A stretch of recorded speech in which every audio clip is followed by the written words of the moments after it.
I've sent him a letter severing our friendship in no uncertain terms. I've enclosed the information I told you I would give you. I would have sent it earlier, but I didn't think the information was nearly so complete.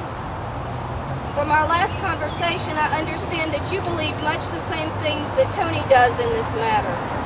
I would like you to read the material I am giving you and give it at least the same consideration that you gave to the attacks you read on my church. I cannot and will not put up with the antagonism I have gotten from you directly over this matter and other matters involving my work in my church. I have no use for such upset in my life. Additionally, as long as Tony doesn't change his mind and handle this attack on my church, your connection to Tony connects me with him directly and indirectly. This is impossible for me. Because of this, I'm no longer going to contact you. I'm not going to call or write or see you. I hope the materials I am giving you help. And it was signed. I was sad but not surprised. We had been friends for 23 years. I would have done anything for ex-friend. Anything except deny what I knew to be the truth about Scientology. I became more outspoken about Scientology and attended the pickets myself. A year later, he surprised me by calling me and telling me he wanted to be friends again.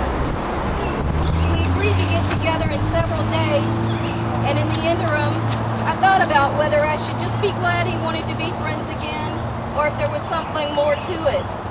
I'd become a public critic now, and I was cautious of OSA. I decided to give him the chance to repair the friendship. When the scheduled day passed, without him calling, I wondered what was up, and I called him. He said he had been busy at the church, and that he had found out I was still attacking his church. He told me that if I would take down my critical websites and cease any critical activities, that he would be my friend again. I'm sorry, but my friendship was and is not up for trade at the expense of my integrity. Knowing what I know about Scientology and what I have experienced as a critic, I cannot turn around and shut up. I want to do all I can to keep other people from joining and being hurt by the policies of the so-called Church of Scientology. For this reason, I don't think a reconnection is possible for us until he leaves Scientology. Make no mistake, I would like nothing more than if he were to come out here right now and reconnect with me. But as long as I'm on this side of the street and he's on the other, I cannot trust his motives. I hope it will be different for others. I know how it hurts. Thank you all for coming to the protests and for Operation Reconnect.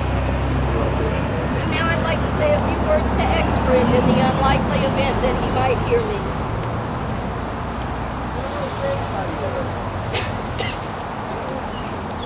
Ex-friend, I know you remember the bad times, the disagreements we had about Scientology. But do you remember the good times we had together before you found Scientology?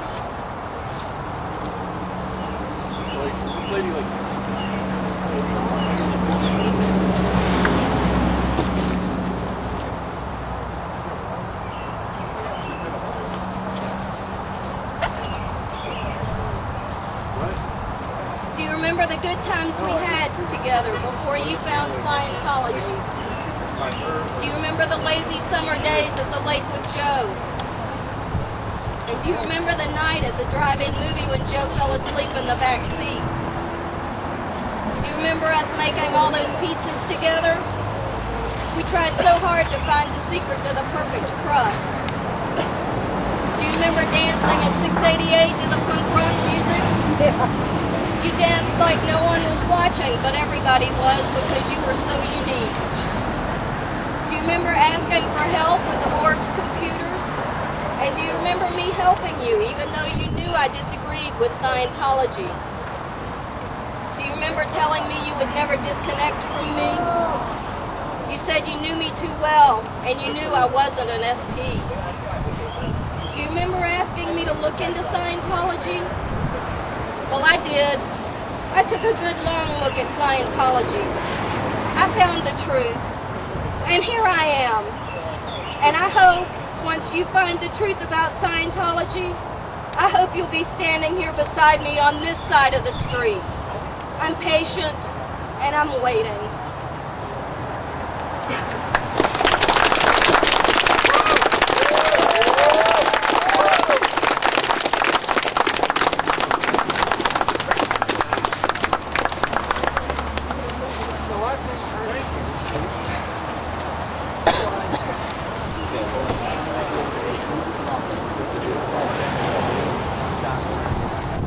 Okay, I'd like to try to share my experience.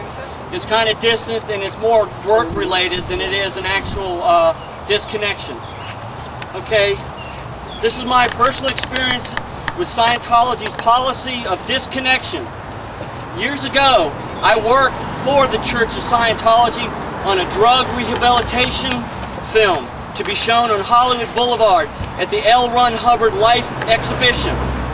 During the making of this film, I met a young woman who I will call M. M, when I met her, she had been a Sea Org member since she was 15 years old. M worked at Golden Ear Productions outside of Hemet, California. M was a wonderful young person, and it was a pleasure to work with her.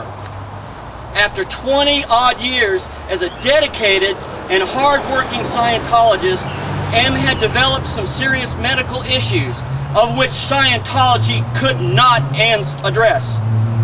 So M left the Sea Org to get proper medical care. Upon doing this, M was declared a suppressive person. Her husband, a fellow Scientologist, divorced her as per Scientology's doctrine of disconnection. M also has a twin sister still in Scientology. M's sister, too, has disconnected from her also. M has not talked or seen to her sister in many years. Thankfully, M got the medical care she needed and now is living a full and rich life. After many years, I have been fortunate to have also reconnected with M over the internet, and for this I'm very thankful. Okay, about the White Rose. In solidarity with Operation Reconnect protests around the world today, we pass around these roses. If anybody could grab those and just toss them out to the crowd, please. The White Rose is in response to the Church and Scientology's accusations against us as terrorists and religious bigots, which, of course, we are not.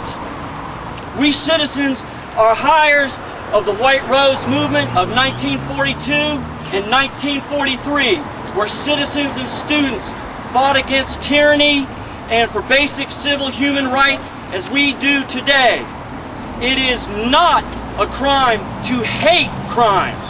Tell me, what terrorists hold peaceful protest? Answers? None. We thank the police for being here today and for their professionalism. For we too are people of honor. Thank you.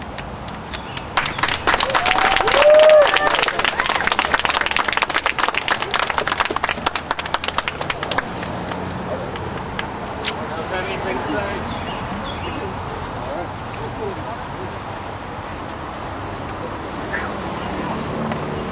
Let's eat some cake! Where's the music? We need Rick Roll.